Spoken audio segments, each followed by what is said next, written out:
20ویں صدی کی تاریخ کا ایک نہایت متنازع اور بدنام شخص اڈولف ہٹلر، جو جرمنی کی نازی پارٹی کے رہنما بنا اور دنیا کو دوسری جنگ عظیم کی تباہ کاریوں میں دھکیل دیا۔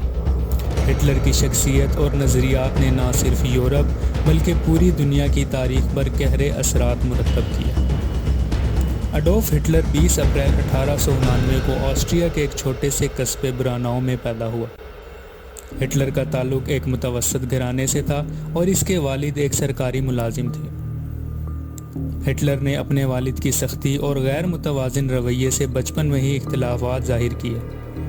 وہ فنون لطیفہ کا شوقین تھا اور جوانی میں آرٹسٹ بننے کا خواب دیکھتا تھا، لیکن اسے وینا کی آرٹسٹ اکیڈمی میں داخلہ نہیں مل سکا۔ پہلی جنگ عظیم جو کہ 1914 سے 1918 کے درمیان ہوئی، ہٹلر کی زندگی کا ایک اہم موڑ ثابت ہوئی۔ جنگ کے دوران ہٹلر نے جرمنی کی فوج میں خدمات انجام دی اور کئی میڈلز بھی حاصل کیے۔ جنگ کے اختتام پر جب جرمنی کو شکست کا سامنا کرنا پڑا اور ملک کو ذلت کے تحت ہرجانہ ادا کرنے پر مجبور کیا گیا، ہٹلر کے اندر ایک شدید قومی اور سیاسی غصہ پیدا ہوا۔ اس کا ماننا تھا کہ جرمنی کو جنگ میں شکست دھوکہ دہی کے باعث ہوئی ہے اور یہودیوں، کمیونسٹ اور سیاستدانوں کو اس کا ذمہ دار ٹھہراتا تھا۔ 1919 میں ہٹلر نے national socialist German workers party, جو کہ نازی پارٹی تھی، میں شمولیت اختیار کی، جو بعد میں اس کی زیر قیادت رہی۔ 1923 میں ہٹلر نے ایک ناکام بغاوت شروع کی، جس کی وجہ سے اسے گرفتار کر کے جیل بھیج دیا گیا۔ جیل کے دوران ہٹلر نے اپنی مشہور کتاب میری جدوجہد لکھی۔ نازی پارٹی کی نظریاتی بنیاد قوم پرستی اور نسل پرستی تھی۔ ہٹلر کا ماننا تھا کہ جرمن کی آریائی نسل سب سے اعلیٰ اور خالص ترین نسل ہے، جبکہ یہودیوں کو وہ جرمنی اور دنیا کی تمام برائیوں کا ذمہ دار ٹھہراتا تھا۔ اس نے جمہوریت اور کمیونسٹ کو مسترد کیا اور ایک طاقتور آمرانہ حکومت کا مطالبہ کیا۔ 1933 میں ہٹلر جرمنی کا چانسلر بن گیا اور جلد ہی اس نے جمہوری اداروں کو تحلیل کر دیا۔ ہٹلر کی قیادت میں نازی حکومت نے اپنی آمرانہ پالیسیوں کو نافذ کیا، جس میں سیاسی مخالفین کا قتل عام، اظہار رائے کی آزادی کا خاتمہ اور مخالف جماعتوں پر پابندی شامل تھی۔ ہٹلر کی حکومت کا ایک سب سے بڑا جرم یہودیوں کی نسل کشی تھا، جو ہولوکاسٹ کہا جاتا ہے۔ نازیوں نے تقریباً 6 ملین یہودیوں کو مختلف حراستی کیمپوں میں بے دردی سے قتل کیا۔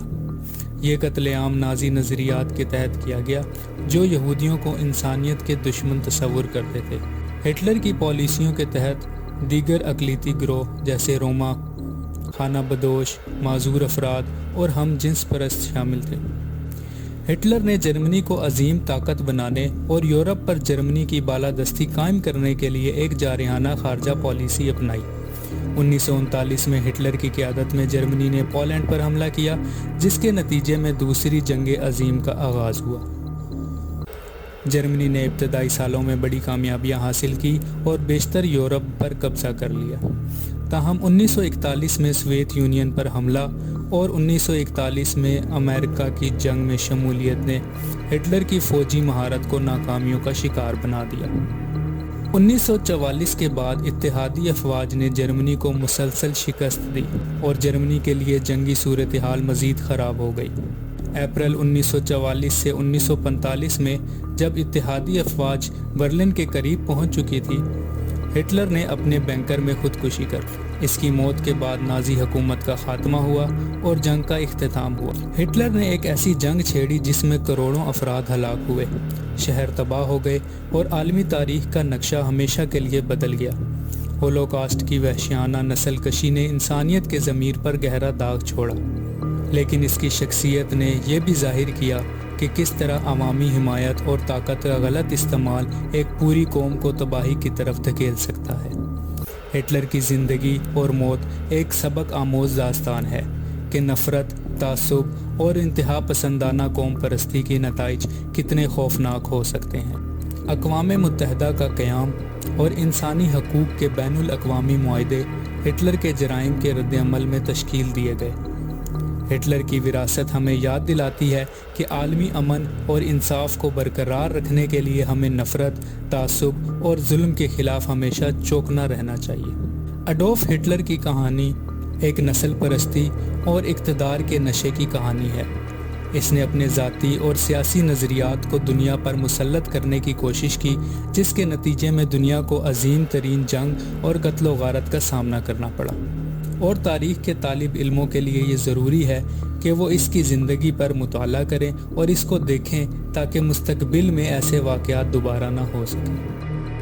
مزید ویڈیوز کے لیے چینل کو سبسکرائب کریں۔